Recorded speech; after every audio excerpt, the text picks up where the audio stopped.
Hey guys, this week we talk about our spicy cultures, deep dive on our sub versus dub adventures, and dish on what we love to hate about anime. Stay tuned. Hello and welcome to another episode of the Studios podcast, Straight Shot Studios that is. We're here with another week, and we decided that we're going to start transitioning the show a little bit to get more, studio specific.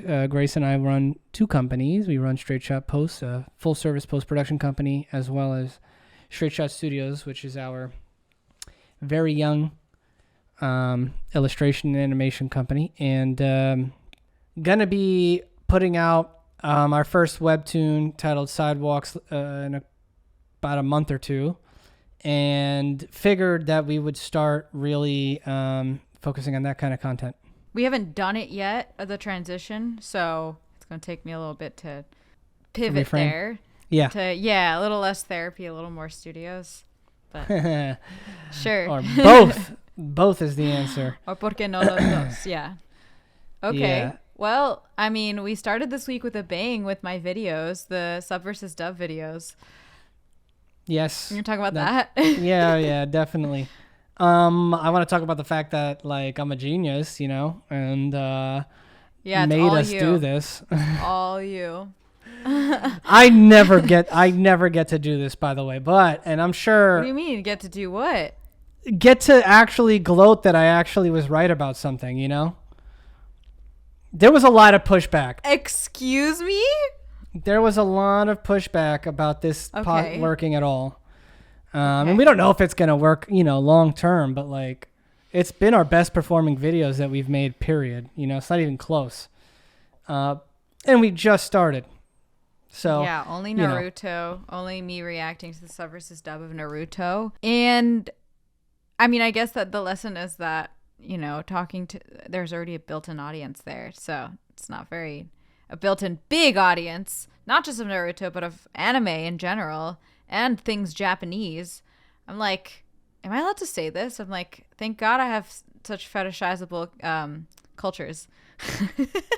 Oh my God. I don't know if you said it. I don't know if you can That's keep all that I'm saying. in, but you said it and now it's out there. I've had so much luck with both my cultures. I mean, I feel like in the streets, what literally, I mean, not like, yo, in the streets. I mean, in the streets, like when I meet someone random and I bring up Japanese, Brazilian, they're bound to attach to one or the two. It's never like, oh, okay. They're always like, usually Brazil has been a better seller in the communities I've been in, and people are like, oh really, no, Brazil's really cool, like what part, blah blah blah blah blah, but it's usually more chill. But when people find out I'm Japanese, they go in, they're like, oh my God. And then when they like Japanese things, I mean, the mix is what makes it, the mix definitely makes it extra interesting. And I'll also say that usually when you hear people say something like that, they're not always that in tune with the culture itself. You're actually, if you spoke, if a Brazilian came up to you, you know what I mean? You can roll.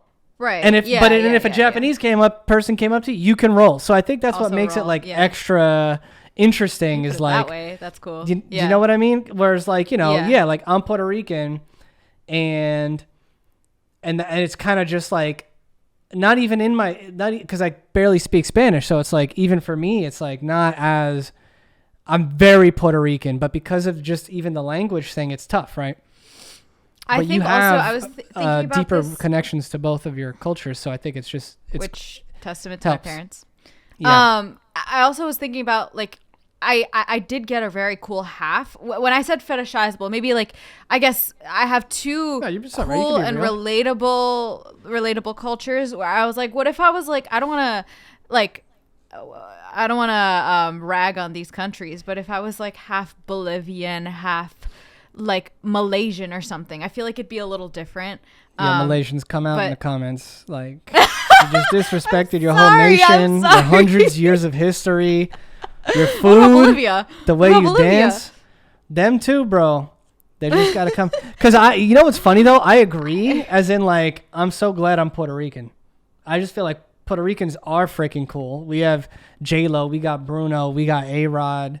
We have a lot of just the Caribbean in general, but we have salsa dancing. I mean, right? Like, hello? So it's funny because, when I was growing up and I had my white friends, it's like whenever they're showing me about their culture, it's kind of like, you're like, oh, that's nice. And then whenever they see my culture, they're like, wow, look at the way you guys like hug each other and like you're cracking jokes and you want to like dance and kiss and like all this shit. I'm like, yeah, dude. I'm like, really? Yeah. So it's just an interesting thing. But like, I totally prefer the vibe and the energy of the Puerto Rican people I agree. I'm very happy with my genetic, whatever you want to call it, disposition. And I'm happy that I get like both ends of the spectrum, because one's very quiet and reserved and one's like really out there.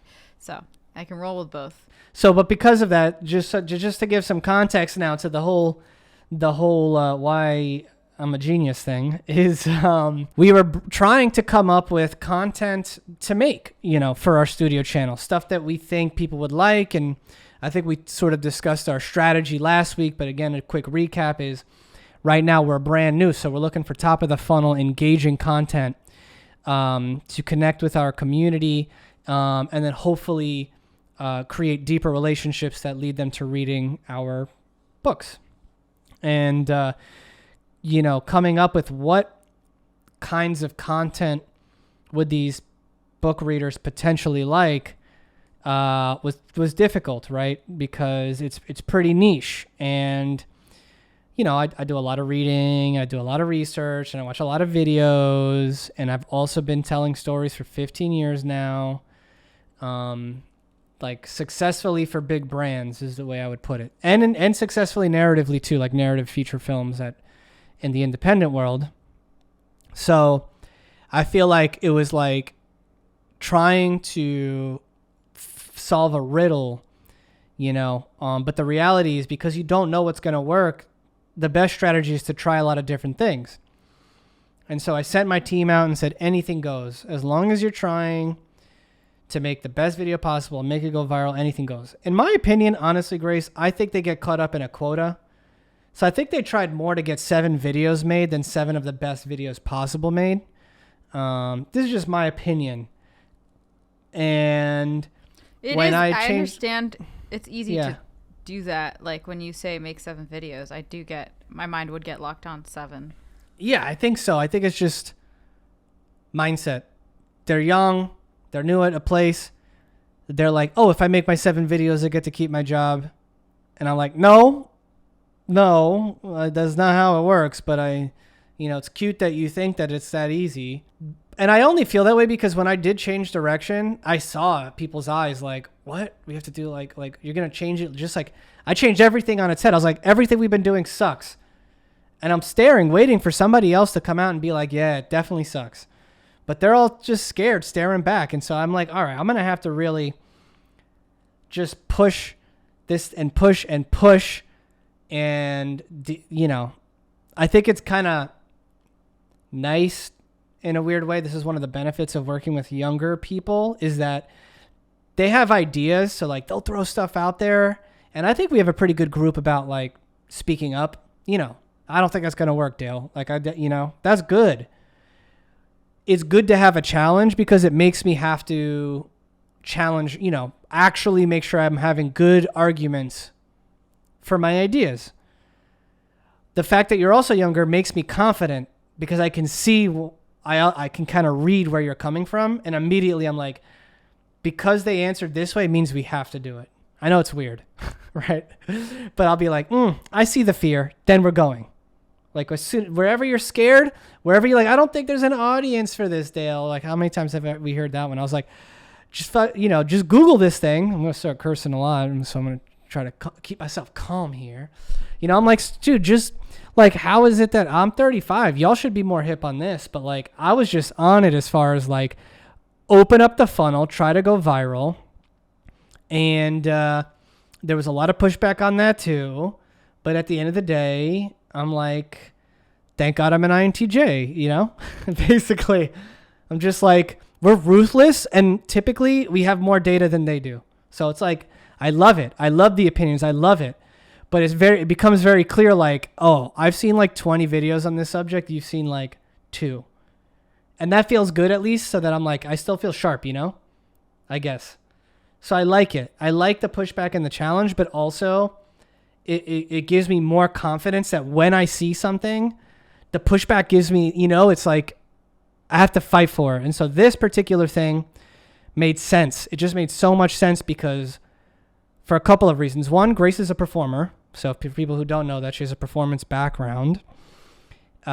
Two, I know her really well, and I know that she has always had big reactions to things and like has made me laugh and is very engaging. And so I was like, good, she needs to be on camera. The fact that she speaks Japanese, so there's just the content is sub versus dub content. She's reacting to English dubs and their Japanese subs, okay? And then adding her 2 cents in because she grew up watching anime, and like has cultural background. And when we started looking at other people doing this kind of content, nobody had that angle. Honestly, most of it looks like it was kind of done lazy. That's sort of the vibe. And I was like, I think we could do better than they are in this arena. And we have something that makes it unique. And I know it's an area people are somewhat interested in. And so we just gave it a shot, right? So before we get, I want to definitely hear about your experience shooting it and stuff, but I will just kind of add that like we've put out our first 3 or 4 pieces of content. First one in a day had 3.5. I think it's past 5,000 views now. Second one came out. Basically, they're all breaking 1,000 views. These are YouTube shorts. And so what makes it beautiful from a system is we're going to get long form YouTube and short form YouTube out of it at the same time. In one shoot, you get like lots and lots of content. And I find that really exciting because all of it is character first. It's all showcasing Grace in a certain manner. And I think it's really, and I like it actually. We've been having a lot of fun watching these back. It's so funny because it's cringy for me, but also I'm like, if I can extract myself third party, it's pretty entertaining. So but I feel weird saying that about myself, but yeah, you have to be able to look at yourself, right? You because you're kind of a producer on it and you're the actor on it, right? So it's like, the feedback and all that whole phase. But I feel like this, it feels good. It feels right. It feels like it's on our brand. I love when you're trolling these things. I love when you're poking fun at it. I love when you like act it out. That's the best for me. When you like say it in Japanese because you have the authentic accent, but like it just comes out of nowhere. That's why it's like, oh, here's this little girl, this like little like petite girl like who's all like cute and funny. And then all of a sudden you like do the face or whatever, and it's like it's just funny. So I'm really excited to see where it's gonna go. But I'd love to hear now from your experience, like what's it been like so far? Like, and take me from the beginning. I mean, well, before I was doing Marionetta recaps I was doing. That's a webtoon for those who. It's a webtoon. Yeah, I was reacting to a webtoon recap. I forgot that's how it started. Yeah. That alone, that was weird. That was my first time being in I'll call it the studio. I was in the stew, watching the videos, reacting, and it felt weird not to have anyone there directing me. It was just me in the video. And so I thought it was going to be a really boring video, but already from there, when they cut the video up, it was pretty entertaining. And I had made more faces than I thought. And I guess I learned that it came down to the faces because I didn't have much feedback of what the words I was saying wasn't much and my thoughts weren't much, but my faces were entertaining, I guess. So that was a fun learning curve. And then when you brought sub versus dub, I want to stop there for a second, Grace, if you don't mind, just because I want to be clear that like we didn't just randomly come up with this. Basically, reactions and react videos is the number one kind of video on YouTube as far as like rankings go. Wait, really? Yeah. Yeah, so that's why I pushed for us to find our version of it. Yep. Oh, wow. So, and I wouldn't have done it. Yeah, I wouldn't have done it. So I wouldn't have suggested it if one, it wasn't a very popular type of video, and two, I didn't think we could do it well. But that's the thing. When you saw yourself, I think you were like, oh, I think I know why Dale maybe suggested that I do this, right? It's so interesting because it's the first time that I've been okay, I've made little YouTube videos by myself during the pandemic, and I put them out. And I remember I got comments of, this one's an overreactor. She's overreacting. It's so funny. But so I guess I saw myself authentically. Okay, there's a separate thing of me in acting school, and I've seen myself acting, but that's totally different because I'm not really, I mean, I am being myself, but I'm not really myself. But watching myself just fully authentically on camera, and I've been more conscious of it in life. Like when I look at my phone on the subway, I'm making so many faces, and I didn't even realize. It's so weird now. Now I'm like, oh, sometimes I catch people looking at me now. But, oh, that's so weird. Anyway, back to the sub versus dub. So that's also got me thinking, doing the sub versus dub. It was so much fun, first of all, doing the Naruto, because it was so nostalgic, because I grew up with that. And I had so many memories bubble up that I haven't thought about. And I have learned this week that I get so excited about anything language and sound. I feel like, well, in college, I was a nerd about speech class when we learned all of the phonetics. So, the sounds and how to write it out and how to read them, so that from there you can go into accents and learn how to do all the accents.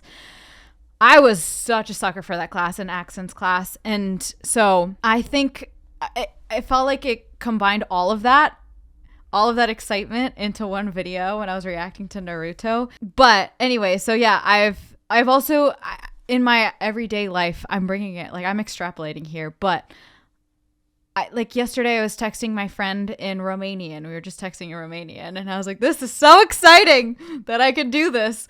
And also, I mean, at my restaurant job, I'm just slipping in and out of different voices, different accents, just by myself. I'm not like trying to entertain anyone or anything, but then people point it out. I don't even notice I'm doing it. And then people are like, what the heck? What are you doing? So anyway, it's an exciting thing for me. So, I took it that angle. I took it very far away from the anime angle, but I think that's what made it. That's what I have because when you watch it, I think that's what makes it unique, Yeah, I think when we saw the video that we were all cracking up at, where I go, wah, wah, wah, wah, wah, wah, yeah, that's a very I don't know, that was me very focused on sounds, I guess, like very removed from the anime, just focusing on sounds. I'm a giant anime, super fan. So, for me, I guess it's like, when we listen to you, it doesn't feel like I'm hearing the same things everybody else would say. I mean, yeah, I'm sure you're like, oh, the English is cringy, but you're actually able to give an explanation of but the phonetically or this, or the way they change the sound, or seeing you try to work through why, and when you act it out, like I've said before, when you act it out yourself to try to get, because you could see that you're thinking about it. It's not just you're not just listening and bad, move on, listening and whatever. You're almost, it feels like you're kind of like an expert a bit, which you are, right, of Japanese culture, but it definitely adds it doesn't feel like we're doing it to copy a trend. You know what I mean? Which we're not. I wouldn't have done it if I didn't think we would have a good show out of it. And so that's all. I'm just excited because it's something that I thought could work, but only if all the pieces came together. That's all. You could have you could have hated it. You could have been boring. The editing we could have had a worse editor. Our editor's on point, also optimizing and digging deep, and also with some knowledge. He talked about last name being first name. I was like, oh, you know what I mean? And I was like, okay, so that it's all kind of coming together. And I really hope that it starts to show up and work. And from a very, just to wrap this conversation up, from a very strategic place, YouTube Shorts are really good. So finding an avenue there, I mean, we're gaining 5 to 10 subs per video on a YouTube Short, if it's good. That's starting, that's crazy, right? So it feels really good to be okay, we're going to be able to, build this thing off the back of something we like that we think we could be really good at, at the same time. And so that's that. Now, how do you feel about, I guess, doing it again and again, right? Like, what did you learn, I guess, from the first shoot? What are some things you learned? I learned that the camera picks up everything. Let's talk about logistics. I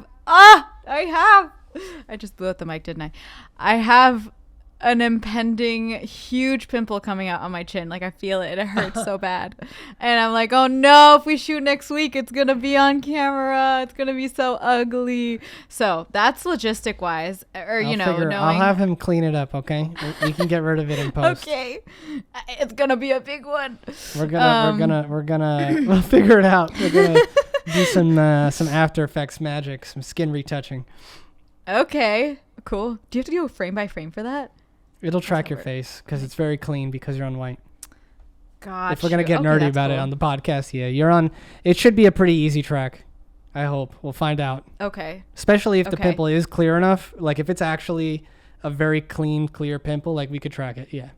Oh, it will be. I mean, knock on wood, but I feel it. Anyway, so that's cool. Wait, what was the question? Oh. What'd you learn from what the did I experience learn? so What far? did I learn? I learned that I think I have so many thoughts going on. Well, at least on the Naruto one, because I know it deeply. I had so many thoughts, and there were many thoughts I left uninvestigated. So our editor told us I would start speaking about something and then just throw it out and not say anything. And he's like, no, I want to know more. Like, you should expand on that. And so that's something that's interesting. I don't know how that'll go because I can go so far down a rabbit hole, I feel like. Which is kind of interesting because I'm always a very detached person who's like, I don't know anything. I don't know. I don't talk about it. You talk about it. I won't. We definitely talked about being a little bit more aware of like awkward ums and ahs and stuff like that. Go ahead. Oh, yeah, that stuff. That's like a pretty mechanical I was going to say that we learned, this is from the stats, that people seem to like the cultural stuff, the videos where I'm not even reacting to the sub versus dub, but I'm just talking about just like a little tidbit, a cultural thing, a little tidbit, about Japanese culture. People seem to like that. I love it. I love talking about that stuff, so that works. Yeah, our best performing video right now is explaining what a Naruto actually is, which is a crab, a fish cake. A fish cake that has a little spiral in it just for design, that they put in ramen, and Naruto's like symbol is the spiral or something, I guess. Yeah. So it's just like a little last name. Yeah, exactly. So it's just like a little Easter egg kind of thing, and people seem to really like respond well to that one. And so, I think we're going to try a whole bunch of different things in this realm, but that's what's fun about this kind of content is, and why short form is actually so good, because people in the long form, it's a big thing. Like you're not really, you're kind of watching it as from an overview, but it's kind of nice to be able to take a piece and make that the star of, in short form, where we're like, man, people might not even see this. This is like 15 minutes into the video. Most people won't be watching by then, but we get to actually make that the star of its own thing. And I think that's pretty cool, actually. So that's why I'm kind of like, I feel like this is great for short and long. Like, these short form videos will definitely make them want to see a longer one, I think. We'll see how that works, because we're going to start dropping the longer ones in about a week or two. Let me voice my fears. My fear is that with all these notes and positive feedback about, how authentic it is, now I'm like, am I going to be in my head? I wonder if I'm going to be in my head about how authentic I am. If I'm going to, because I know what works and what doesn't. If I'm going to start doing the same thing, is it going to get boring? Is it not going to be authentic? So I worry about that. Is it going to get old fast? Yeah. I'm going to get tired of it. So, yeah. Yeah, that is definitely an interesting thing. But that's kind of why this might have been beginner's luck. When we started on something, but to be fair, I was like, that's why it was important when I said, dude, we have to like doing it. Like, we were going to go down the whole, just other routes, right? We were going to go down to like reviewing videos, reviewing webtoons and stuff like that. Yeah. And I was just like, bro, I'm not going to be able to sustain that. Because I don't actually read a lot of this like content. Like, I read to study it, but the reason why I want to make it is because I think I can elevate it to like, You know what I mean? And so I was like, there's no way you're going to actually, because they threw a lot of ideas at me. Dale, you should do this. Dale, you should do that. We still haven't figured out exactly what I'm going to do, right? But it felt good to at least be like, yo, Grace likes it. It's fun for her. And it could perform. Like, that's what you need to find, because you're right, dude. Like, you could be doing this, you know, potentially for years, and you'll become known for it as a thing. So you have to be able to be whatever it is, like, what, you know, you're making your bed, you got to be able to lay in it, right? So that's why I think I didn't mind switching things up and trying this and trying that. I guess that's what makes me feel good, is I'm like, okay, we've got one thing at least, and it's a thing that Grace likes, that we know is going to work for our broad audience.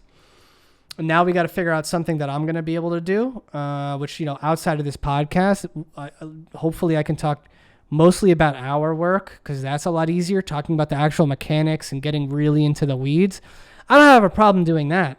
I also don't have a problem getting on this podcast and talking about Tokyo Revengers that we're like watching now, okay, which is like, I've had so many thoughts about it already. And we're basically, Grace and I are looking, you know, I watch anime regularly, but now I'm like, all right, let's start watching, maybe looking for stuff we might want to cover. Revengers was pretty popular. It only came out about a year or two ago. I think the second season just dropped. And so I was like, all right, let's do this thing. And like, watching it with you has been such an experience, though. It's so fun. No, go off. Yeah. I feel like, okay, wait, no. Let me just say, it's been fun because it gives me, usually I watch anime by myself or with my mom. I've never watched it with an English speaker. So when I do, I'm very conscious of the translation, and then you also ask me questions of how was that translated, or what is this, or how do they say this, what is this. There's that, which gives me a lot of insight and gets me excited for the Sub versus Stuff videos, plus your commentary from a story perspective, which is so funny. Seeing you so frustrated with the story and the characters. Dude, okay, so I'll just, for those who don't know, Tokyo Revengers is a time travel story, and it's any time travel story is going to have problems. Everybody knows that, and so you're supposed to just not look. Just accept it. Don't think about the rules or whatever. But not only did they do a time travel story, so one of my favorite animes is Death Note, and I was talking to Grace about this, where like a lot of these animes, because I just started Chainsaw Man 2, for whatever reason, I guess the trend right now is that the main character is kind of a doofus and a boy. I feel like that's been the... It's kind of the trend. It's like the thing now. And honestly, it kind of drives me. It really is starting to get old. I'm like, why is this guy so stupid and so just like rah-rah friends? That's the solution to life. I'm like, this is never going to work. And then I kept thinking, I guess they had to make him stupid, because if he was smart, this wouldn't be a show, because he would just go back in time and fix shit very quickly, right? Instead of making these stupid mistakes that he's making. And so you realize that the show is only going on because he keeps messing something up, you know? Which, like, he keeps messing something up, someone else dies, and then he's like, oh no, now I have another person to save. It's like, dude, this kid is killing me, man. And I'm like, if you can go back then, and you know that, like, just, you know? And I think it's because Back to the Future kind of also ruined time travel movies, right? Where I was telling you in the first episode, I was like, oh no, it's time travel. I really hope this isn't, because I'm going to have such a problem with this. And then as soon as it was, I was like, oh, here we go. Because, like, dude, I'm like, go back, just do what Biff did, you know, go back in time, get mega rich by predicting whatever, sports, stock prices, you name it. And then you could do whatever the you want. You know, you could change any part of history when you have that much power and wealth, because you know the future. And so, you know, they do everything they can to make you not think of that as a possibility. But I'm like, dude, invent the cell phone. You know what I mean?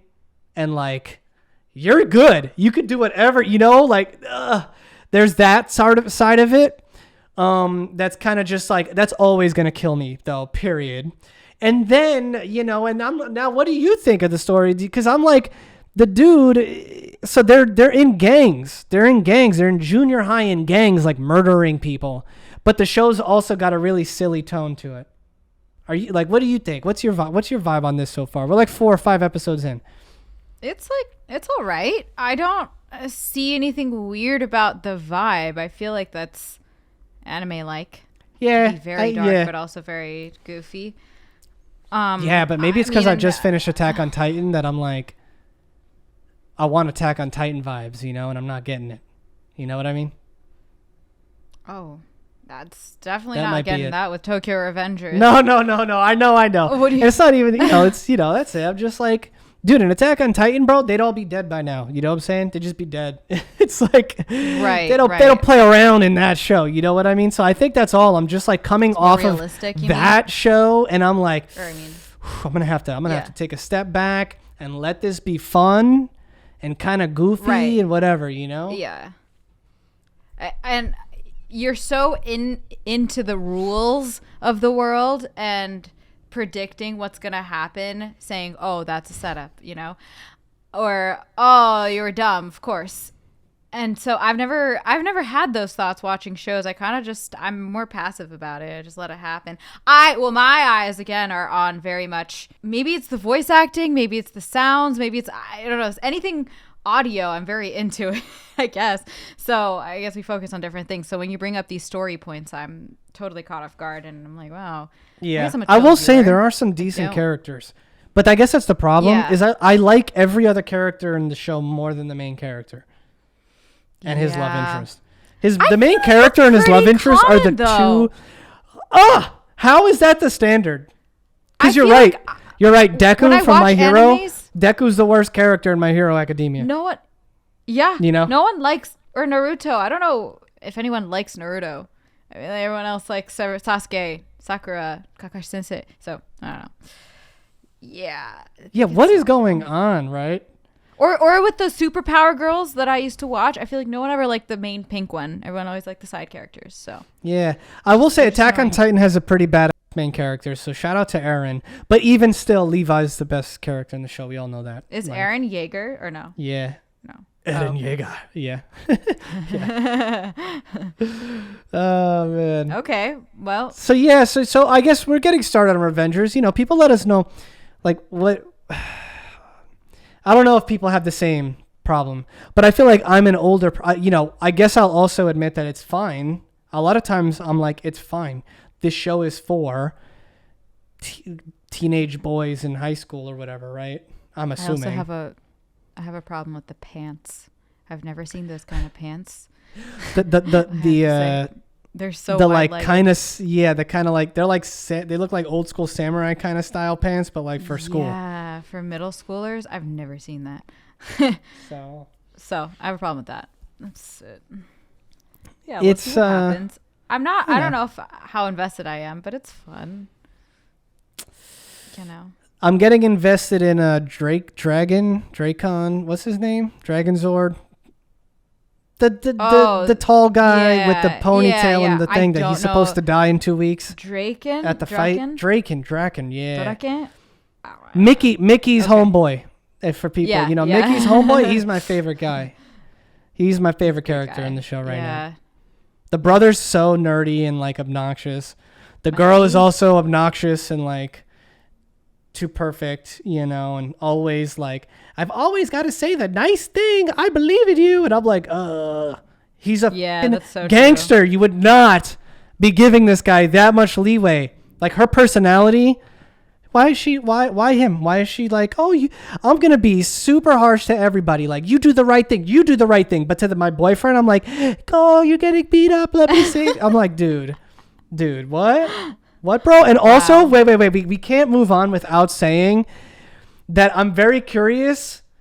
I have a feeling this show is going to be problematic because the plot is that the main character can go back in time 12 years into his teenage body, okay? And is falling in love with the girl from 12 years ago, okay? Is that not problematic? He's 12 years older than her. It did not occur to me that it was problematic, but maybe those definitely are cultural weird. differences. I don't know. But that's the one. So there's like just some things about the general setup of the show that I'm like, Yeah. But then there are really cool twists and turns that I'm not hating on, you know. Funny. Yeah, some fun, it gets funny real. twists Dude and jumped turns. off the roof in the last episode. That was pretty real.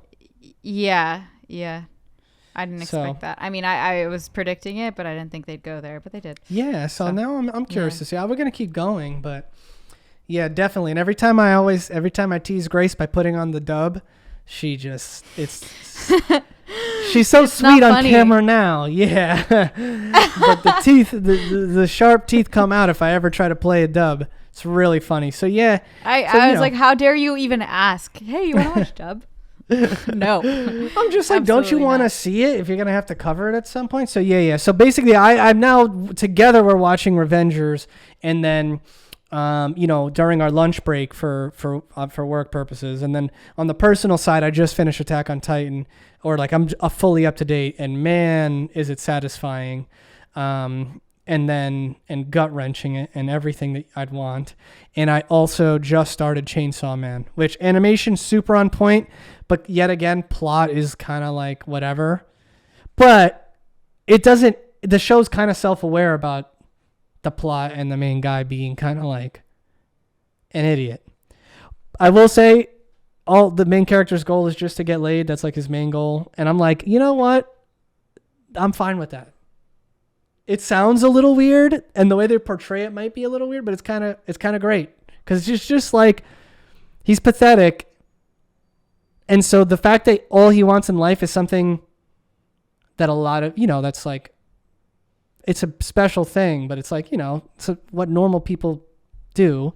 It kind of makes him a little endearing, but he's also an idiot, self-proclaimed and all of that. So it makes him kind of interesting, I guess it might be the best way to put it, because everybody else in the show is super serious about it. And he's it's like kind of little One Punch Man-y vibes kind of. And I kind of like One Punch Man, One Punch Man is definitely more satirical comedy, but yeah, it's interesting, It's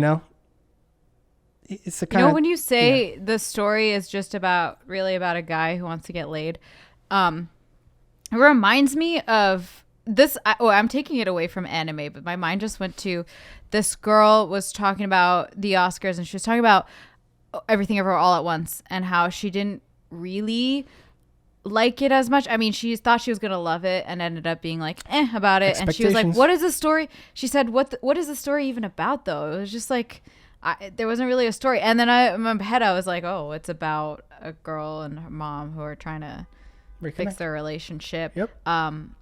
But did you tell her that? You do. Give you her the do. smackdown? No, I didn't say that. No, I didn't say that. Right. But you do have a way of very simplifying the story, because if you hadn't said that, and if I had watched it, or if I had watched Chainsaw Man, I don't know if I would have said that simply. You simplify the story. I mean, this is just, you're hearing experience and training talk, right? I guess so. But if you ask them, they say the yes. same thing too. Yeah, they know exactly. Them? The Daniels, the guys who made Everything Everywhere All at Once, like they know. Yeah, they know what they were doing. You know what I mean? And not to mention in Chainsaw Man, he like says it. He's like, everybody here has a goal. What's my goal? And he's like, my goal is to touch some breasts, basically, and you're like, and he's like, I figured it out. And he's so proud. And that's what makes it kind of fun, I guess, is he's just so proud and excited to go after this one very, simple thing. So I think it is a lot about execution, as you know. I'm big on that. But yeah, we'll see how it goes, man. I think, again, the problem is I don't think anything is going to come close to touching what Attack on Titan has done from a story and that show also, this is something we've been talking about, which is a lot of these animes, it tells you what really matters, which is like they totally just say, hey, you need to take a leap of faith on this. As in, don't ask questions about time travel. Don't ask questions about this and that. Just go with us on this journey. And I've noticed that in a bunch of them now, right? Like in Chainsaw Man, it's the same thing. It's like, if you buy this, then the rest of it makes sense. And you're like, all right, fine, I'll buy it because it's pretty cool. And so it's like, it's really interesting how the Japanese style of storytelling, they don't have a problem pushing that belief boundary in order to get exciting scenes, basically. Where I think like American style, it has to make a lot more sense, right? But like, dude, Blue Lock is another one. You're like, wait, why do their careers end if they're in this? They're like 17. Why would you like what? But like, you're like, all right, they're like, it makes the show more intense, and you're like, it does. Okay, that's true. It's more intense. I guess that's all right. Let's go. You know, like that's kind of what happens, right? And Attack on Titan, literally every season they add something new. It starts as like, there are these giant things, right? You're like, oh, okay, I get it. And it's really creepy, and you're like, fine, I buy that. And then you're like, then there's ones with powers, and you're like, whoa, okay, sure. And then they're like, and people can turn into the Titans, and you're like, all right, sure, I'm dead. Yeah, it keeps right. And then they're like, and then there's like, the crazy thing is that, and then they're like, the whole time you've been on this little island, guess what?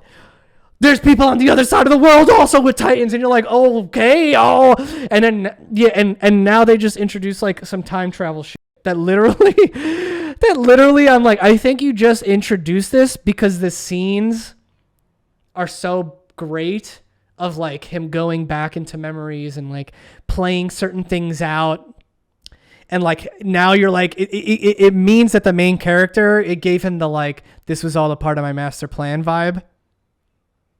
You know, and I'm like, see, I literally think you went backwards and were like, yo, how sick would it be if he like unveiled the master plan and all this and that? How do you do that, man? And they're like, I don't know. Let's just make some shit to make it work. But like, you go with it. Right. And so like, that's kind of how I think, which is a really interesting way to think about it. And like for us, like, let's push ourselves to have amazing scenes and then kind of work out the logic and recognize that like, if you have really good characters and just like a really grounded world, I guess, then you can kind of take them anywhere. So that's one of the big things I've been learning by diving back into anime and really thinking about that when I go into our book, which our book is slice of life. So it's like set in the real world. So I kind of have to, you know, things have to make sense, but it's allowed me to really push to say like, normally I'd be nerding out about like his phone wouldn't die there.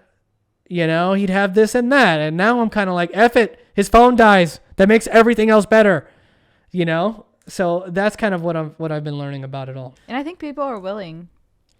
I think if you're good, yeah, if the characters are good enough, yeah, you know, like the plausibility doesn't have to be as high as I thought. You know what I mean? Yeah. To get people I've never interested. Questioned like that. When I watch things, I just go with it. You know, now I came from like the Breaking Bad, like, I don't really know. Because that show also push boundaries a lot too. But, you know, it all makes sense. Or like Inception, which you think pushes the boundaries, but like they really do their job to like explain it all, you know, to make you understand what's going on. So I think it is just a cultural thing, but I'm glad that I'm learning. I'm absorbing it. I'm devouring like, you know, Blue Lock. I'm devouring. I'm an adaptation machine. So yeah. We'll see how it goes. Okay. How do you feel about wrapping this one up? Yeah. Let's do it. Yeah, man. So this is going to be the direction we're going to go, and we're going to be talking about stuff we're watching, content we're making, of course, and of course the business side as we're building it. So hopefully you guys dig it and keep watching. All right, Grace, let's wrap this bad boy up. Do you have a pro tip for the week? You have a pro tip for the week. Me? Oh. Yeah. What did I say? Tell me about my pro tip. Sometimes you need to make a bad edit to make a good video. Oh, I like that one, and I agree. You thought of it. So, well, you know, so it's like, so basically, this is actually just like a broader thing, which is like, remember what your priorities are, right? So when I say make the greatest video possible or whatever, don't get stuck in the details. Don't miss the forest for the trees. It's that kind of a tip. And basically, I think a lot of editors, because we deal with details so much, stuff like continuity is a good example. And I'm glad this is a great tip for what we were just talking about, right? Which is how much. So really the key is understanding the audience. And we just talked about how much the audience will go with you. So for sure, sometimes you have to make a bad edit for the sake of the story. You know, sometimes the continuity's got to be off because the performance or the In this case, the easiest example is to talk about continuity in film, because that's the one where I know there's a lot of people I've obviously trained so many editors now that are like, oh, I can't make this cut because, she had the glasses full in this shot and half full in the other shot. And I'm like, if they see the cup half full, you failed, basically. Make sure you're editing it so they're looking where you want them to look. It's misdirection. So that is what has to happen. Now, obviously, when you're doing a book like we are, like, it's a little different. Yeah. But even still, I'm telling Francisco, like, all right, it's nice that you know what outfit he is and all this. Like, I'll give you a good example. I stripped away, the main character had buttons on his backpack. And I was like, get rid of the buttons, bro. You're only going to create these kind of continuity problems and stuff by putting these 2 small buttons on his backpack with, like, when we don't want to have copyright issues, like, what are you going to put on the buttons, right? That was a big debate. And I was like, so just get rid of it. No one's going to care, right? Mm-hmm. I know no one's going to care about the buttons on his backpack unless we did a close-up and made it a thing. So we are simplifying things so that we're really focused on executing, because I don't want him wasting time drawing the damn buttons, I'd rather him spend time drawing the faces, the hair, the way the clothes flow, the posing. So that's kind of what it is. I think so many artists get stuck in the details, and I'd love for you to talk about the set you were on, because you have, the same, you were noticing that there too, right? Oh, yeah, totally. We were doing a shot of us in give them a little context. Room. It's a short film. Oh yeah, let me.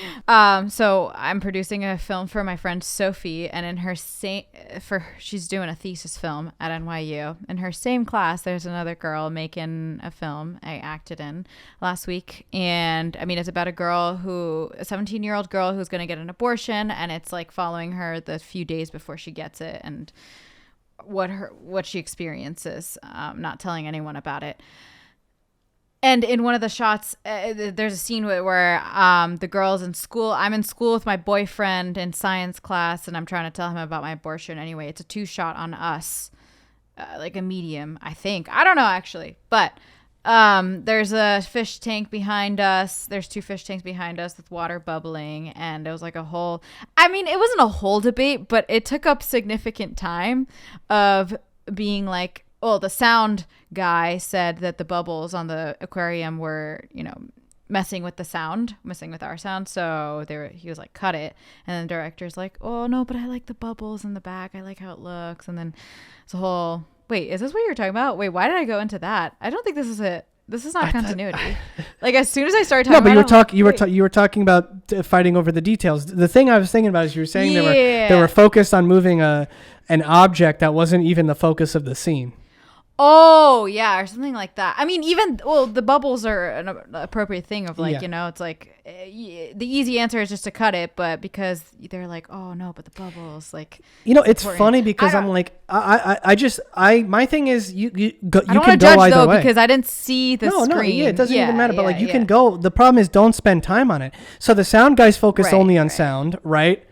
And then the cinematographers only focus on the visuals. And at the end of the day, somebody's just got to make a call. Like, it's funny because when you said it yesterday, I was like, bro, the sound matters more. But all of a sudden, I'm like, today you say it again. And I'm like, well, how loud could the bubbles have been? So realistically, I would have kept the bubbles on and just moved and said, bro, it's going to be easy to, like, the bubbles are on and you hear the bubbles. As long as you're hearing the bubbles throughout the whole scene, it's not a problem, right? It's actually in the scene behind them. No one's going to... Yeah. But if the bubbles are like loud and actually distracting from the dialogue, that's a different story. So that's more what I mean, where people... And that's what's fun about film is like, you want the sound guy to be obsessed with sound. But an experienced sound guy wouldn't go and say, you have to cut it. I can hear the bubbles. They'd say, hey, take a quick listen. I think the bubbles, like an experienced sound guy would say, I think it's fine.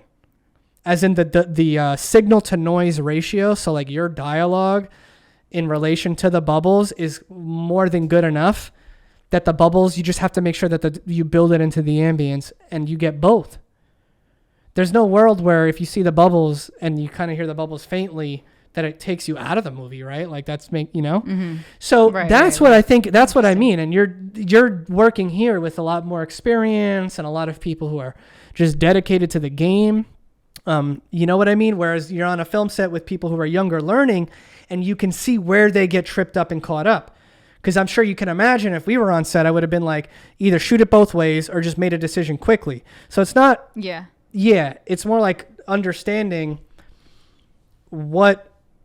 how everything actually comes together. Like, how does it actually affect the whole? And that's kind of what I mean, where I'm like, again, sometimes bad sound, right? Like, what is that? Right, sometimes you make this sacrifice, like the bad edit for good video. Exactly. Yeah. So that's really where that sort of tip comes from. Keep that in mind, fam. Keep your eye on the prize. Story first. Yeah. Questions? I do have to say, I was going to say that just coming off of, because we've been self-recording in the studio, and then I'm responsible for everything. I mean, of course you help me, but I'm responsible for seeing how I'm framed and how I sound and how I look. It was so nice to be on a set where I don't have to worry about anything, just myself. So nice. Yeah. If I look bad, someone's going to tell me. So it was nice. Oh yeah. The actors always get treated the best. Self-taping. It was a little too much. I was like, all right, chill guys. But yeah, it's interesting. Yeah, it is true. Meanwhile, like the PA's like slaving. They're like carrying all the food in. They're doing that. And everybody's like, get back out there and be more, you know? Meanwhile, the actors just like climbing into the car. Like I'm climbing into the car. And then, like this huge, like tall guy is like trying to cram in the back. He's like, no, the talent should get the comfortable seat. And I'm like, no, chill. I'll sit in the small seat. Like what the? I love it. That's the honor. See, and the reason why it's like that, Grace, is because what matters the most. It's not that people understand the priority. It's your face that's going to make people laugh or cry or whatever. So I guess so. Yeah, if you're not in peak shape, it don't fucking matter how hard anybody else is working, right? Right. But of course, I think that it is a little weird that you guys do get put on a pedestal and treated like, yeah. Yeah, it is freaking weird. And like, I'm not allowed to help clean up. And like, I'm just watching them. I'm like, oh, okay. Yeah, it's very, very fun. Very interesting stuff. All right. Do you have any questions for this week? I never do. I know, bro. If you had to be fluent, if you got to be fluent in a language, which one would it be and why? And I feel like if you say Spanish, it's like, yeah, I mean, I have to say Spanish, right? What other one other than Spanish, let's say?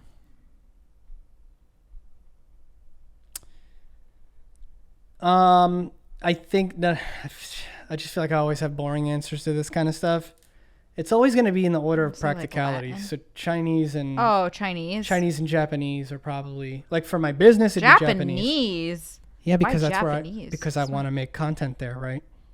Ultimately, copy. Chinese for general business. Right. Japanese because specific to the animation industry and stuff, it'd be probably very good to do it, to know that, right? If that's where I want to go. Yeah.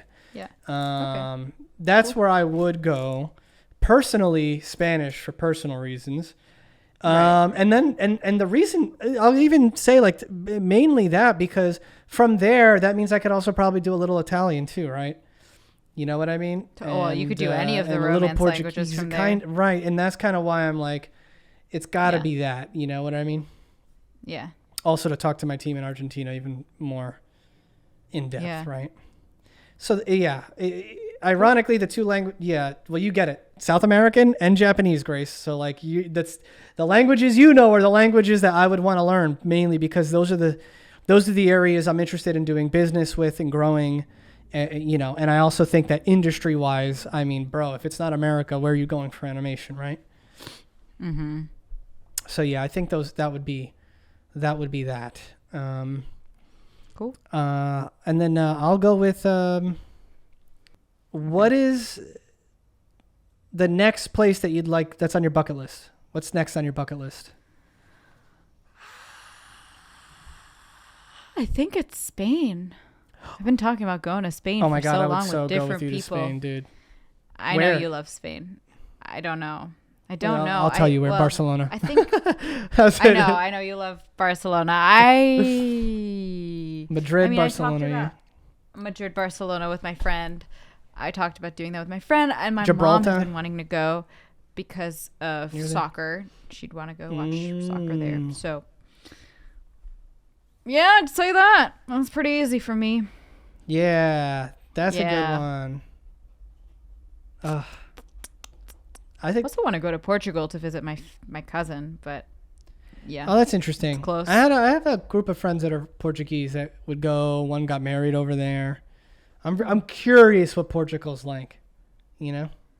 I mean, my cousin said she's never felt so safe. Granted, she's from Rio and has had her phone stolen like 5 times. So I'm sure it feels great. And I don't know if you know this, but like technically, because, you know, Puerto Ricans are from everywhere. But when we did like our lineage, we have a lot of Portuguese blood. Right. Because my great grandfather came from Spain, but it's, you know, they're close together. So I'm assuming so it's just interesting because I kind of want to go to see like deep, you know, many generations back where the hell we were in Portugal. I want to do that about Dutch then. Wait, I think, my family is very Dutch. So whoa, I do that with that. Yeah. It's crazy when you find that stuff out, huh? Most of my dad. I don't know anything about my mom. I gotta find out. I gotta do the 23andMe for myself.